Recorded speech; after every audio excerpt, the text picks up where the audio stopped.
Corridor নিয়ে আলোচনা হলেও চুক্তি হয়নি। ব্রেক্সিট যুদ্ধে জড়াচ্ছে না বাংলাদেশ। অপতথ্য না ছড়ানোর আহ্বান নিরাপত্তা উপদেষ্টার।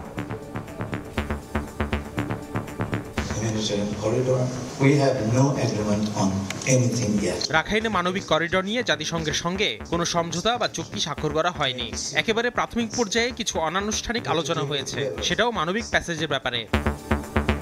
অনির্বাচিত বলে এই করিডোর নিয়ে লুকোচুরি করছে অন্তর্বর্তী সরকার, অভিযোগ বিএনপি নেতা রিজভীর। আজকে মানবিক করিডোরের কথা বলছেন, এই মানবিক করিডোরও আপনাকে লুকিয়ে লুকিয়ে এটা বলতে হচ্ছে। আপনি নির্বাচিত নন, জনগণের সাথে আপনারা কানামাছি খেলা খেলছেন।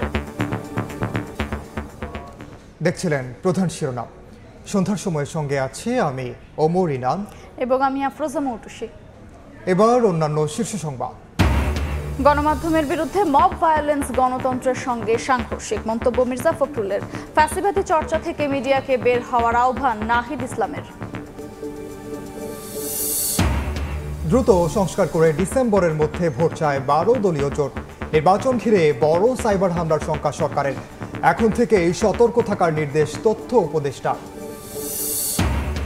দুই উপদেষ্টার সাবেক পিও এপিএস ও সাবেক এনসিপি নেতা সালাউদ্দিন তানভীরের বিরুদ্ধে অনুসন্ধানে দুদক, তদবির ও কমিশন বাণিজ্যের অভিযোগ।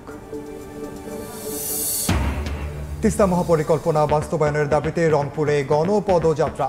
শেখ হাসিনার মতো চাটুকার সরকারের কারণেই পানির ন্যায্য হিস্যা মেলেনি, মন্তব্য মির্জা আব্বাসের।